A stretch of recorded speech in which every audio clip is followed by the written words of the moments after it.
Bienvenidos y bienvenidas a un nuevo episodio de Ejército Blanco. Mi nombre es Ezequiel Clerici y estoy aquí junto a Lucas Paulinovich. Lucas, ¿cómo estás? ¿Qué tal? ¿Cómo va? ¿Todo en orden? Bien, bien. Esta vez estamos cumpliendo con la regla de las 2 semanas.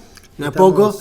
Absolutamente en fecha. En timing, veníamos de unas semanas un poco alocadas en cuanto a laburo, así que se nos había hecho como complicado grabar cada 2, pero acá estamos. Bueno, antes de arrancar, el tema que nos convoca, sépanlo, es la Corte Suprema de Justicia de Santa Fe y este recambio que viene planteando el gobernador Puyaro sobre las máximas autoridades de la justicia de la provincia. Antes de arrancar, que le quiero dar pie para esto a Lucas, te quiero comentar lo que te comentamos siempre. Suscríbete a Spotify, suscríbete al canal de YouTube de Rapto, entranos a escuchar por Rapto, que nos viene siempre muy bien esas escuchas, recomendáselo a tus amigos, amigas, amigues, lo que quiera, perro, gato también, sentalo ahí a escuchar que está todo bien, somos pet friendly en ese sentido. ¿Y qué más? No sé, ¿me queda algo más? ¿Alguna recomendación más? Compartirlo por WhatsApp. Exactamente. Si tenés ganas y te animás, siempre algún comentario, algún mensaje nos viene bien porque nos ayuda también un poco a ver dónde estamos parados nosotros y cuáles son los temas que te interesan a vos. Lucas, Corte Suprema de Justicia de la provincia de Santa Fe, desarrolle. Bien, tema nada sencillo. No, complicadísimo. Para desarrollar, pero me parece que hay una puerta de entrada inevitable que no es precisamente la Corte en sí misma, sino, en este caso, Puyaro. Porque el tema de la Corte hoy es actual precisamente porque está Puyaro en la gobernación y estamos observando, me parece, la creación de un proyecto de poder provincial como hacía mucho tiempo no había en la provincia. Me animaría a decir como no lo hay desde Reutemann en la provincia de Santa Fe, porque el último gobernador de estatura en lo más cercano fue Miguel Lifchit, por la buena imagen con la que se retiró, pero fue un gobernador que llegó al poder con un margen muy escaso, muy reñido, prácticamente empatada esa elección, y que curiosamente esa buena imagen que fue generando en la sociedad no la capitalizó en el transcurso de su gobierno. Es como que una vez que terminó Lifchit se evaluó positivamente desde la sociedad. En cambio, con Puyaro vemos un arranque fenomenal, con 1 millón de votos sobre la espalda. ¿Cómo peleas contra eso, no? Y una actitud que está imprimiéndole al gobierno una velocidad y una intensidad impresionante, que habrá que ver cómo la mantiene a lo largo de los 3 años y medio que restan, y que hay una clara ambición por construir un proyecto político desde Santa Fe hacia toda la Argentina, que eso me parece que es algo inédito. Ahí agrego un par de cuestiones que vienen de tu desarrollo que me gustan como para conversar, ¿no? Y arrancar todo esto. Primero, esta cuestión que vos decías, ¿no? Lifchit gana muy ajustada a la gobernación contra un candidato como Miguel del Cel, si yo no me equivoco. Sí. ¿Estoy bien? Sí. Estaba bien. Claro, es la segunda vez, porque me estaba acordando de Bonfatti, tenía la duda por eso. Que podríamos decir un outsider total. Claro, fue el escenario de tercios, exacto, porque estaba Perotti también. Exactamente, lo cual siempre cuando hay un escenario de tercios, las elecciones en Santa Fe suelen tener este tipo de escenario tan cerrado para llegar. Después es lo que vos decís, para mí él venía de una gobernación muy complicada en cuanto al tema de seguridad de Bonfatti y no creo que haya tenido la posibilidad, junto con ese margen tan bajo de votos, de poder establecer un proyecto de poder como él pretendía. Me parece que ese proyecto empezaba a caminar con él ganando la Diputación Provincial y llevándose las 28 bancas en el 19, perdón, y ahí creo que empezaba otro proyecto de poder que se le truncó lamentablemente con su desenlace fatal producto de COVID. Entonces, hasta ahí me parece que hay una lectura de esta cuestión de poder que me gusta como para seguir conversando, porque me parece que ahí vos tenés un punto que es clave. Después lo que decíamos, Puyaro, ¿por qué también esta aceleración de parte de Puyaro? Porque Puyaro sabe bien lo que fue esa gobernación de Lifchit.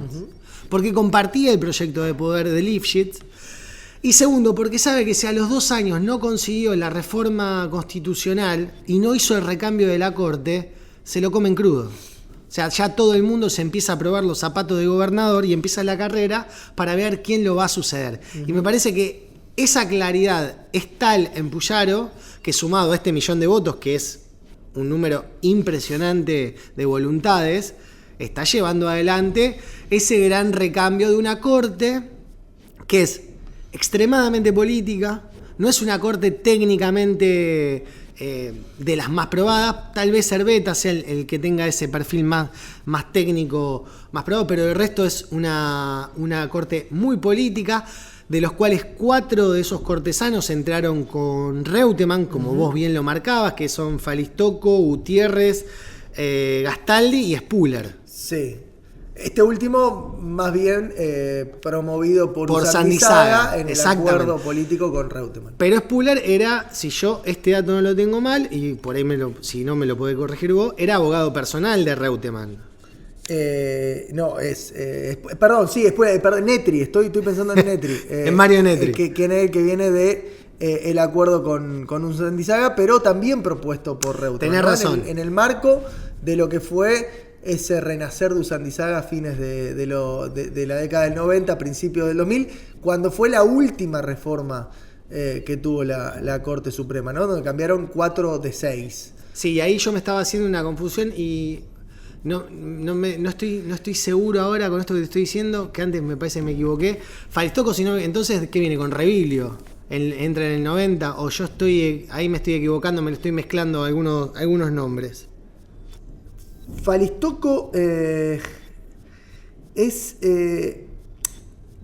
no tengo presente el momento en el que ingresa, pero me quedo pensando, por un lado, antes de pasar directamente a la cuestión de la Corte, con un aspecto que tiene que ver con la construcción de poder de Puyaro, que me parece que hay 2 lecturas interesantes que hace Puyaro y que también muestran un poco cuál es su perfil a la hora de encarar esta reforma de la Corte Suprema, o mejor dicho, este recambio de los integrantes de la Corte Suprema. Por un lado, la lectura que hace Puyaro del gobierno de Perotti. Me parece que entiende muy bien cuáles fueron los puntos de frustración de ese provincialismo que anunció Perotti en el comienzo de su gestión y que nunca pudo desplegar. Y Puyaro logra entender a dónde falló ese proyecto, que es fundamentalmente en la construcción de poder, ¿no? Y en cómo avanzar y en los tiempos con los cuales avanzar en esa construcción de poder en una realidad política como la santafesina. Y por otro lado es hacia dónde apuntar para hacer esa construcción de poder, y ahí me parece que hay una gran sensibilidad respecto al clima de época, tanto en lo que hace al electorado compartido que tiene con Milei, y esta cuestión de plantear casi que una suerte de mileísmo más prudente, sino también al elegir los actores, los enemigos, los adversarios, los antagonistas para llevar adelante cada una de sus iniciativas. Porque si vemos en estos 6 meses o 9 meses de altísima intensidad del gobierno de Puyaro, tuvo algunos ejes muy claves. Uno es este intento por el recambio de la Corte Suprema, pero eso forma parte de otras iniciativas centrales que hacen a la rediscusión de la política santafesina y a la construcción de poder. Lo mencionábamos hace un ratito fuera del micrófono, está presente la elección de los docentes como un foco hacia dónde apuntar. Y cuando se habla de los docentes, en realidad se está hablando de los empleados del Estado y fundamentalmente del gasto público, ¿no? Y ahí está presente la reforma previsional jubilatoria que se realizó hace muy poquitas semanas. Que de hecho a los que más pega es al Poder Judicial. Pero exactamente. Déjame que corrijo algo que antes lo dijimos mal y ya te dejo hablar de nuevo así terminar la idea. Con Reutemann entran Rafael Gutiérrez, que era primo de la ex esposa del gobernador en ese momento, Eduardo Spuller, que era abogado y amigo personal de Reutemann. Falis Tocco, ese fue mi error, entra con Reviglio, con Víctor Reviglio, o sea que es anterior. Quien había sido funcionario. Exactamente. Y, digamos, está desde la década del 90. Es el que más tiempo tiene en la corte. Y no es el más grande. No. Creo que es Netri más grande, pero no estoy seguro. Puede ser que todos esos, salvo Herbeta, por encima de 75. Que tiene 71. Exactamente, Herbeta tiene 71, es el único que zafa. María Angélica Gastaldi, que era amiga de Reutemann y ex diputada del PJ. Entra con Netri. Entra junto con Netri en la gobernación del 2000. de 2000 de Reutemann. O sea, esos 4 son los que entran, y yo me había equivocado, Falis Tocco entró con Víctor Reviglio previamente, un tipo que sobrevivió ya a 7 gobernaciones. Sí, y ahí en la cuestión técnica cuestiona esa idea el hecho de que Falis Tocco fue uno de los creadores de la ley de lemas. Absolutamente. Por lo tanto, tiene su caudal en cuanto a la modificación de los mecanismos institucionales, con muchísima relevancia. La ley de lemas, para quien no la tenga presente, fue quizás el argumento electoral principal del peronismo a lo largo de toda la década del 90 hasta el 2007, cuando se elimina e inmediatamente gana Hermes Wiener. Volviendo a la cuestión de la construcción de poder de Puyaro, hablábamos entonces de la reforma jubilatoria que tiene a los docentes en el centro del conflicto.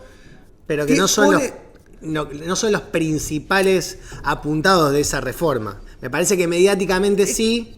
Es que Puyaro, yo creo que entiende muy bien que hoy la docencia no tiene la mejor imagen y que le sirve enemistarse con los docentes, así como le sirve enemistarse con obras sanitarias y el Luz y Fuerza a partir de la situación de las empresas públicas de servicios, ¿no?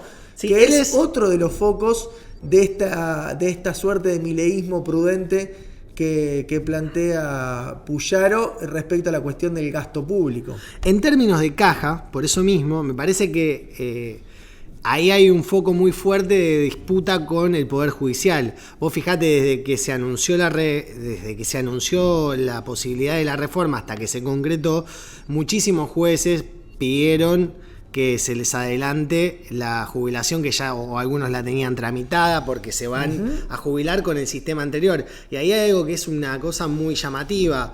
El Poder Judicial de la provincia de Santa Fe tiene una ley que sería una ley enganche que hace que cobren lo mismo que cobra un empleado judicial de Comodoro Pi, de la Justicia Federal. El gran defensor de esa ley enganche, por así decirlo, es Gutiérrez, que a su vez es el más político, me parece, de todos los cortesanos y el que tiene una disputa más abierta con Puyaro, producto de que ya dijo de que él se va a ir cuando él quiera, pese a estar a tiro de decreto, pese a esto que vos decías de estar pasado en edad de lo que corresponde. Digo, eso por un lado. Después, que esto es algo que vos comentabas fuera de aire y que me parece que es central, digamos, esta fascinación, no sé si es la palabra, pero sí esta cuestión de estar todo el tiempo mirando encuestas y de estar viendo qué son las cosas que le molesta al santafesino, ¿no? Y me parece que ahí también en la cuestión, por ejemplo, de empresas como la EPE, no sé si es lo mismo con el caso de Aguas, por eso lo sabés vos mejor que yo, pero en el caso de EPE tenés como una continuidad familiar dentro de esas empresas que también genera ha ido generando cierta bronca en el resto de la gente que más o menos conoce esa historia, producto de que ahí es como que está toda la cuestión esta de, che, esto es un tongo, acá están todos metidos. Bueno, ahí, digamos, con esa lógica extendida se permite, digamos, demonizar. Puede ser una planta de trabajadores que seguramente lo harán muy bien en muchos casos y habrá algunos que lo harán mal, pero digamos, con con ese tipo de lógicas ya tan instaladas y que son históricas, les permite a ellos agarrarse un lugar para ir en contra de esos gremios. Y ahí vale recordar que Puyaro es de Hugues, ¿no? Es decir, del sur de la provincia, departamento General López, donde la apropiación estatal de los recursos es un tema particularmente sensible. Y Puyaro es alguien que no solo lo entiende, sino que tiene una altísima capacidad para traducirlo políticamente. Porque si uno observa incluso respecto a el otro foco de construcción de poder que está dado por el enfrentamiento con el sistema de justicia, y ahí es no solo la Corte, sino también el MPA, hacia donde apuntó Puyaro, y particularmente un sector del MPA que expresaba quizás, uno podría decir, casi que una cosmovisión que a Puyaro le resultaba incómoda y que en algunos casos no solo se trató de incomodidad, sino también de liso y llano enfrentamiento, incluso por vía judicial, pero en donde queda expresada esta decisión de Puyaro de mostrar a los privilegiados, de mostrar cómo el enfrentamiento que en la justicia se da entre la casta rosarina frente a la casta santafesina termina afectando al resto de la provincia, ¿no? Y ahí me parece que las dos figuras que vos mencionabas son muy paradigmáticas, porque el MPA expresó de la reforma del 2014 para acá, de la reforma del sistema, hacia, digamos, la instalación del sistema acusatorio a nivel provincial, impuso al MPA un rol protagónico. Y los fiscales cobraron una dimensión sumamente destacada hacia dentro de la vida política de la provincia de Santa Fe. Y hacia ahí apunta, por un lado, Puyaro. Pero en lo que hace a la Corte, emergen estas dos figuras como la de Daniel Herbeta y la de Rafael Gutiérrez, que de algún modo están simbolizando casi que en su propio cuerpo, casi de manera física, el enfrentamiento entre Rosario y Santa Fe, ¿no? Un personaje que, si uno lo observa, a Herbeta es un penalista catedrático de una orientación ideológica más bien hacia la izquierda, podríamos decir casi que es una suerte de Zaffaroni nuestro, ¿no? Entra con Lipschitz, ¿no? Es un pequeño Zaffaroni, y que entra en el clima de acuerdos entre Obey, Hermes Wiener, es decir, toda esa suerte de también clima de época anterior a este, que fue el de los mediados de los 2000, ¿no? Los años del progresismo, en los cuales evidentemente toda esta corriente tuvo muchísimo peso, y Herbeta lo expresa como pocos a eso. Y por otro lado, Rafael Gutiérrez, al quien uno lo ve y observa la política del café, la política del palacio, un hombre que en su propia trayectoria tiene también esa matriz vinculada a la negociación por fuera de la luz pública. Sí, yo creo que también ahí Rafael Gutiérrez cumple con ese rol del tipo que arranca como pinche en la justicia y llega a lo más alto. Por eso yo decía esta cuestión de los perfiles más políticos que tiene la Corte, que estructura Reutemann. Principalmente. Lo de Herbeta es como vos decís, me parece que es de todos los que hay el menos político, lo cual no quiere decir que no sea político. Simplemente digo que es el más preparado. Es que es la política. Es el más preparado catedráticamente. Es el más académico. Eso, exactamente. Que tiene también la fatal arrogancia de la UNR encima, ¿no? Lógico. Digo, tiene esa superioridad moral que tiene la Universidad Nacional de Rosario particularmente, en contraste a lo que es la Universidad Nacional del Litoral, que de algún modo está más imbricada con la burocracia santafesina, que tiene otras maneras quizás más aristocráticas de funcionar, más de salón y reunión chiquita, ¿no? No sí, tanto de hecho, de la argumentación grande y la búsqueda de una imposición por el lado de las ideas. De hecho, la UNL ha tenido intendentes de la ciudad de Santa Fe. Ahí también lo que habla es de su manejo más político. Sí, hoy tiene al presidente de la Corte Suprema de la Nación. Exactamente. Horacio Rosati. Que también fue intendente. Sí, la de la trayectoria de Rosati Santa Fe es una de las cosas más impactantes que hay en la Argentina. Me parece que es un capítulo completo también para hacer en y algún que momento. toca lateralmente a este porque hay dos personajes en la Corte Suprema de la Nación que no intervienen directamente en la situación local santafesina, como son Rosati y Lorenzetti, pero que intervienen muchísimo indirectamente en la situación, no solo de la justicia, sino en la situación política. Uh-huh. Y eso me parece que para algún futuro episodio estaría muy bueno poder charlarlo, porque muchas veces nos olvidamos desde acá que Rosati y Lorenzetti son ese es un gran mérito. Pero ese es un gran mérito de ellos. Uh-huh. Que no estemos atentos a esa cuestión. Yo me parece que eso es algo que los destaca mucho a los dos. Y ahí es donde te das cuenta de esa muñeca política que me parece que es la gran diferencia con el jetonismo que tenemos tal vez más en Rosario, en donde por ahí nos gusta más los debates grandilocuentes, subidos de tono. Y me parece que desde Santa Fe se tiene una visión mucho más política, de voz baja, como vos decías, ¿no? De café. ¿Dónde queda para mí expresada esa cuestión que está bueno? Vos lo decís matonismo.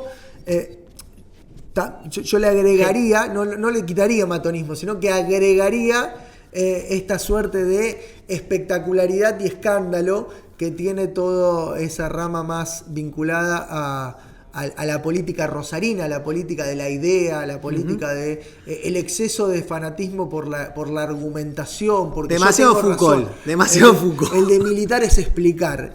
Un exceso de militar es como explicación. Acá, como siempre, ganando amigos. Es precisamente la reacción que tuvieron los jueces a la iniciativa de reforma jubilatoria de Puyaro. Exacto. Automáticamente los jueces se sacaron una foto en las escalinatas de tribunales como diciendo nos están violando nuestros derechos, y fue casi a la medida de la pretensión de Puyaro. Es decir, una imagen que resumiera más casta el no se intento consigue. de Puyaro de mostrar a la casta era esa. Y eso reveló la falta de entrenamiento político que tuvieron los jueces y sobre todo la justicia como estructura dentro del sistema político provincial.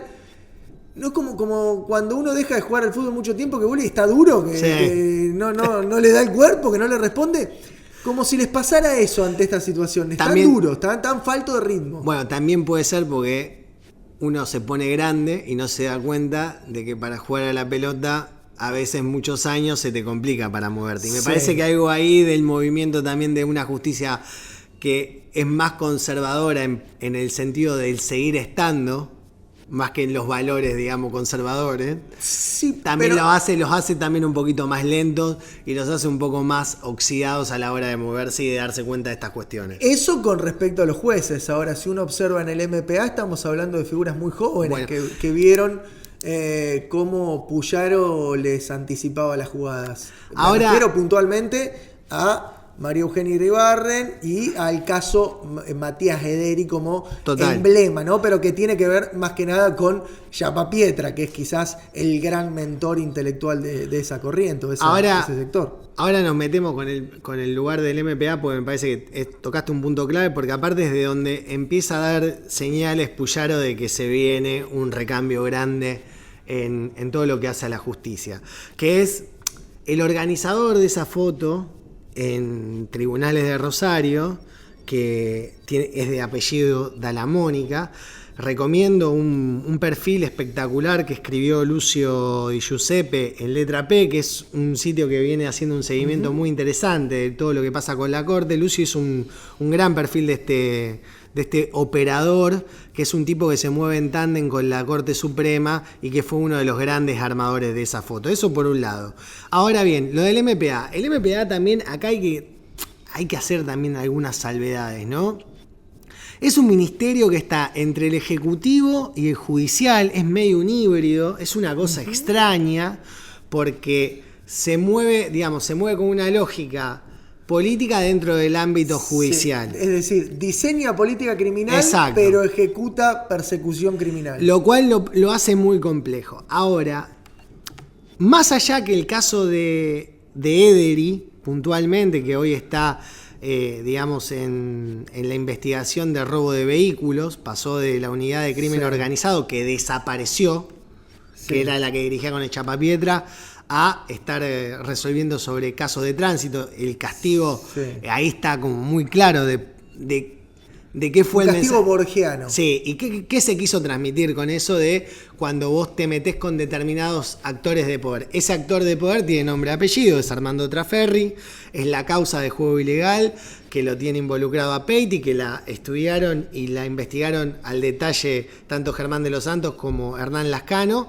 tanto en el libro como escrito cada uno. Ahí hay una cuestión que no se salda, que habla que el poder es intocable en ciertos lugares. Incluso si pensamos en términos de construcción de poder, en lo que venimos hablando, el nombre de Traferri, senador por San Lorenzo, remite a la quizás única reforma judicial que hubo en el periodo previo a Perotti Puyaro, que fue la delegación de esta facultad de control legislativo del funcionamiento de los fiscales, ¿no? Esa excepcionalidad en acuerdo con la Corte Suprema de Justicia que tiene la provincia de Santa Fe, que de algún modo marca, junto con la anterior reforma, que quizás es lo que condenó la construcción de poder de Lifchik durante el gobierno de su antecesor Bonfatti, con los recursos para el fortalecimiento institucional que de algún modo transformaron a los senadores en los grandes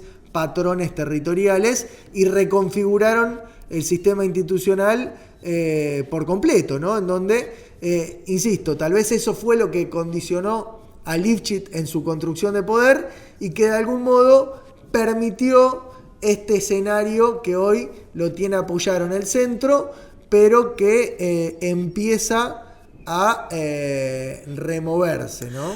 Claro, porque ese es el tema, me parece que está buenísimo de que vos traes en tu análisis, que el que viene a romper con esa lógica es un radical sureño. Claro. Es el radical que viene de los sectores, o en representación de esos sectores productivos, que reclaman una eficiencia del Estado, que no están en esta rosca política y académica que tiene tanto Santa Fe con Rosario, que son los que diseñaron ese sistema. Uh-huh. Y lo que viene a decir es: yo quiero una política criminal. Sí.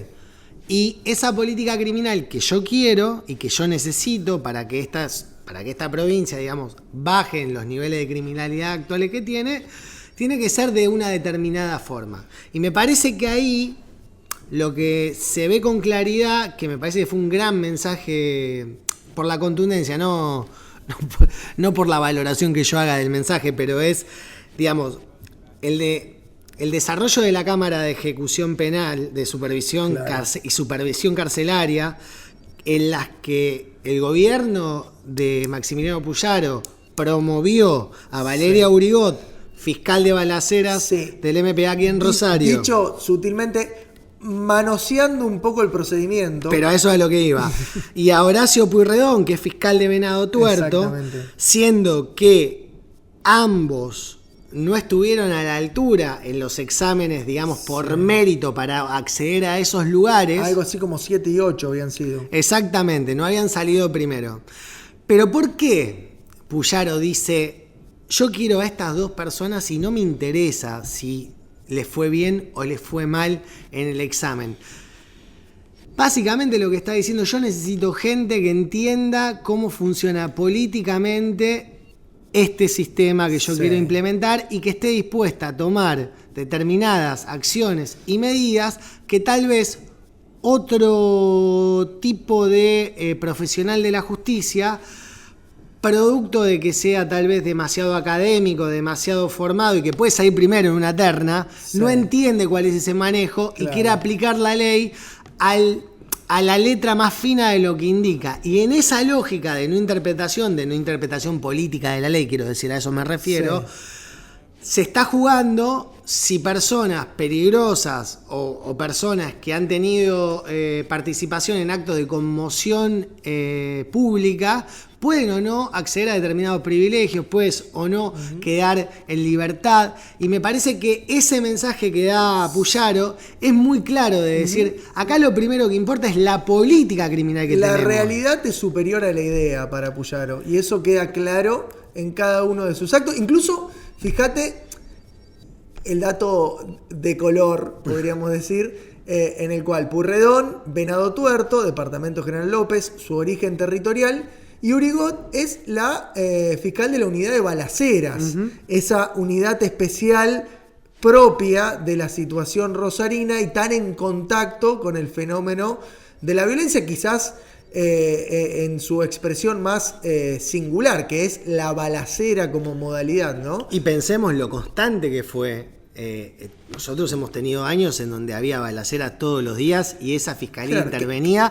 ¿Qué quiero decir? Que es el gran dinamizador, digo, de la economía criminal, que muchas veces se reduce en el narco, pero hoy quizás la balacera sea esa polea de transmisión que dinamiza mucho más la economía de las bandas criminales que la propia venta de drogas, porque está en el medio funcionando con la extorsión y con las otras actividades. Y vos también tenés que pensar ahí que quienes encabezaban esa unidad, que Aurigot era una, pero también estaba Carbone, estaba Federico Révora, otro fiscal, digo, ¿no?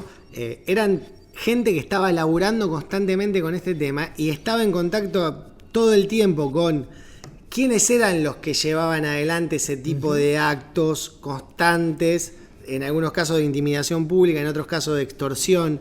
Entonces, quiero decir, es gente que ha tenido demasiado contacto con ese mundo como para entender cuáles son los peligros de, digamos, determinadas lógicas aplicadas sin tener una mirada política sobre lo que se está haciendo.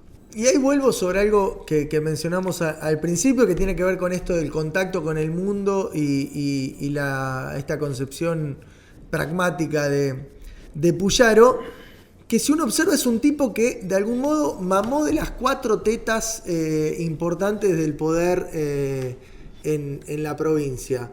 Es alguien que está criado en el sur de la provincia, es decir, en su dimensión territorial, tiene una formación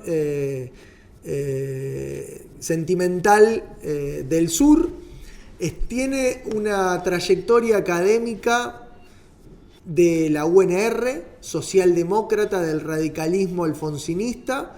Que de hecho es donde hoy se reconoce porque él está dentro de Evolución. Exactamente, y una pertenencia que todavía la mantiene. Exacto, que podría estar con Cornejo tranquilamente, claro, por el tipo de decisiones que toma.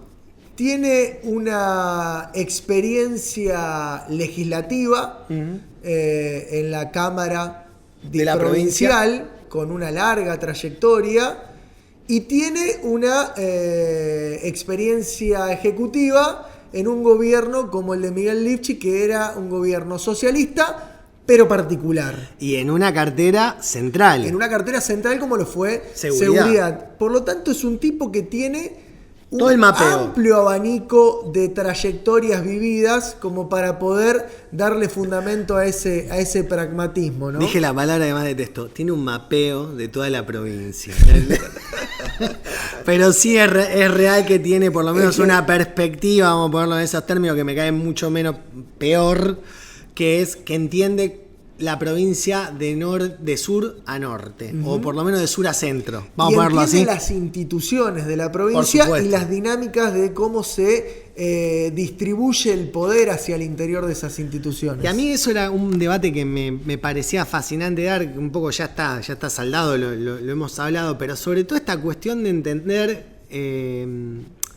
a un poder judicial que está muy cómodo en ciertos lugares, que se ha acostumbrado a una lógica de trabajo de máximo de 6 horas diarias, con excelentes sueldos, con excelentes ventajas sociales, que ha perdido, por lo menos en el caso de Rosario, no lo sé tanto en el de Santa Fe, pero ha perdido una enorme capacidad de litigio. Hoy la mayoría de los temas se arreglan por abreviados, o sea, en Claro. negociaciones entre el fiscal y la parte involucrada, digamos. Creo que ahí hay también un tema que necesitaríamos empezar a tratar en la provincia, que es, no puede ser que no se litigue más, digamos. Se tiene que litigar más, eso es a lo que voy, eso es lo que quiero decir. Menos abreviados y mayor litigio. ¿Por qué? Por justamente esto que te digo, vos perdés gimnasia de litigio. Y después lo que pasa mucho con fiscales, con jueces sobre todo también, es esta cuestión, el terror a equivocarse por la pérdida de esta gimnasia y de quedar en ridículo, o de que un abogado que está acostumbradísimo a litigar te haga pelota en un juicio penal y te termine dejando en libertad a hombres y mujeres que han hecho desastres en la provincia. Me refiero particularmente a lo que pasa en Rosario y las bandas narcocriminales que operan en este territorio. Digo, también esa cuestión, Sí. me parece que es en un punto es eso que no quiere reconocer esa foto en la puerta de tribunales, que reclama por el mérito, que reclama por los lugares al que tenga mejor puntaje, porque claro, si vos estudiás por ahí, te va mucho mejor en esos exámenes y te permite acceder a lugares de poder, pero que son lugares que necesitan de un criterio más político que académico. Sí, y quizás pueda tener que ver, tal vez esto que voy a decir es demasiado especulativo, ¿no? Pero me parece que hay también una situación que se da en la cual el desafío histórico que les tocó a muchos de los agentes judiciales, para no decir solo jueces o fiscales, digo, en general, a cualquier persona que trabaje en la justicia santafesina hoy, fundamentalmente en Rosario, es un desafío demasiado grande y que quizás nunca se lo habían esperado y para el cual no se habían preparado. Me refiero al de la criminalidad que se desató del 2010 para acá. Eso es una inmensidad de problema que nunca había estado quizás en su radar y que los tenía mal acostumbrados a esa otra realidad que vivían. Me parece que ese es el punto. Me parece que nosotros tenemos históricamente una justicia más, si se quiere, atada a cierta jerarquía social, más repartida entre apellidos y familias importantes, Sí. con un lugar cómodo Y para resolver estar. a lo sumo, como se decía habitualmente, problemas interpersonales. Exactamente, porque tampoco es una justicia que se haya dedicado a investigar la corrupción, investigado grandes desfalcos. Tal vez en la última época lo vimos con el tema de las cerealeras y algunas financieras, pero Sí. en general Sí. no se meten ni con el poder político ni con el gran poder empresarial. Claro, y dicho justamente de las cerealeras, se chorearon una cerealera enfrente nuestro y no es tan grande el escándalo ni la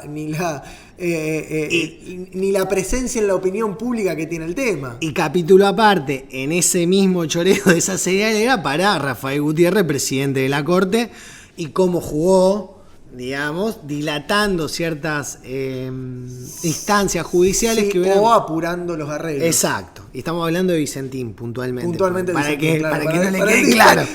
Salvo Para- que se hayan choreado otra cerealera y tampoco la hayamos visto. Por si alguno no lo había agarrado.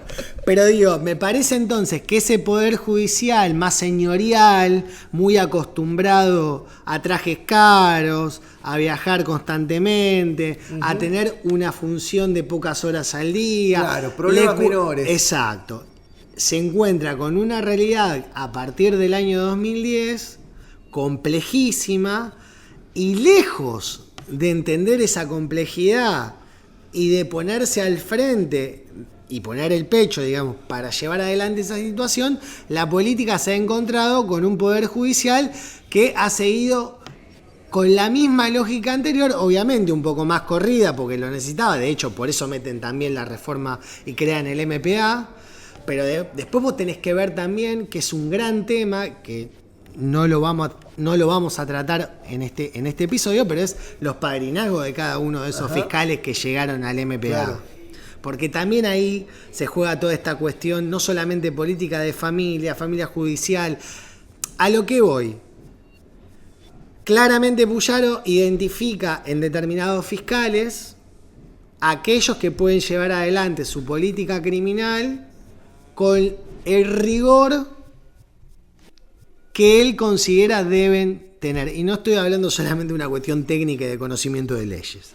Se entiende, ¿no? No, estamos hablando de lo que incumbe a la emergencia en seguridad que salió por ley y que tiene una dimensión mucho más amplia que la estrictamente normativa. Entonces, mi política sobre cárceles o sobre cómo se maneja la cuestión penal no puede estar en manos, eso es lo que yo interpreto que hace la lectura que hace Puyaro. Ni siquiera estoy diciendo que yo esté de acuerdo o estoy en contra. Hago esa lectura de lo que yo interpreto de por qué toma la decisión.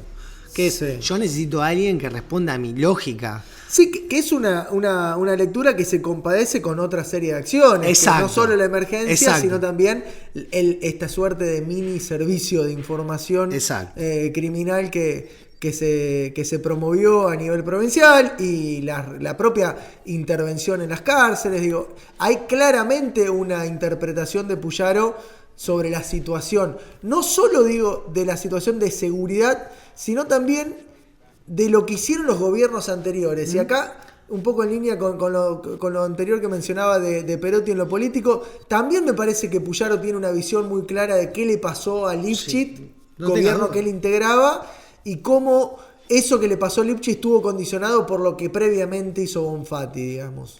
Absolutamente, creo que eso es, pero clarísimo de parte de Puyaro y de cómo ha encarado este tema y por qué lo encaró de la forma que lo está encarando. Me parece que uno en eso no se tiene que sorprender y tiene que ser muy claro. Es, me parece a mí, una de las expresiones más nítidas de cómo la seguridad sirve para hacer política y no en el sentido de pasar un allanamiento por la tele, que era la manera en la que nosotros entendíamos hasta ahora de que se hacía política con la seguridad, sino la interpretación de la cuestión de la seguridad desde el centro de la agenda política de un gobierno es útil para la construcción de un proyecto político de escala provincial como el que está llevando adelante Maximiliano Puyaro. Y cierro con esto, lo cual también es un dato a tener en cuenta, que su elección del ministro de Seguridad no es primero solo de un ministro de Seguridad, sino que es de un ministro de Justicia y Seguridad, que es ya una lectura específica, y es la de Pablo Bogosiani, que es una persona que conoce y mucho la cuestión carcelaria, la cuestión penitenciaria. La tuvo a cargo. Y por lo tanto es una selección quirúrgica de quién poner al frente, por lo menos de la primera etapa de esa política de la seguridad. Y con esto ya sí cerramos, pero que me parece un tema que no lo tratamos y no lo vamos a poder profundizar tampoco en una gran dimensión, pero mirá a qué punto él entiende que estas cuestiones son más políticas, que durante muchos años se pidió abiertamente, sobre todo desde los medios de comunicación, pero también desde la política, se lo he escuchado al propio Pablo Hapkin, digamos, de que tenía que volver a haber un control del Estado sobre los mercados ilegales. Esta lógica del gobierno de Santa Fe, que entra irrumpiendo en las cárceles, sacándose fotos, haciendo videos, que después tiene una respuesta en la calle que es de lo más salvaje, que sucede en marzo, empieza a marcar también cómo también el gobierno aprendió de esos errores y entiende que hay lógicas que se tienen que hacer en el ámbito más de lo nebuloso o de lo privado, porque si bien nadie lo expresa abiertamente,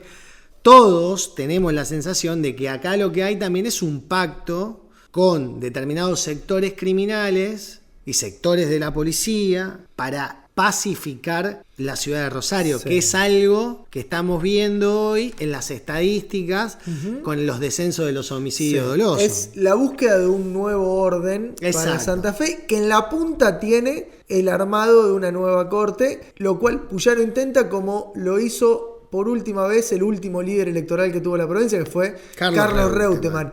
La pregunta ahí sería: ¿se mantendrá en este nuevo armado el equilibrio o la búsqueda de un equilibrio entre Rosario y Santa Fe, o emergerá un actor que no sea de esos dos puntos centrales? Me parece un tema clave y seguramente más adelante, cuando pase el tiempo, podremos tener una idea más acabada de esto y ahí haremos un episodio en donde tratar si hay un nuevo eje en esa cuestión de la política. Por nuestra parte, hemos llegado al fin de un nuevo episodio de Ejército Blanco. Les recuerdo que se pueden suscribir a nuestro canal de Spotify, a YouTube y obviamente nos pueden encontrar en rapto.com.ar. Lucas, un placer, Un gustazo, como siempre. como siempre. Nos vemos la próxima.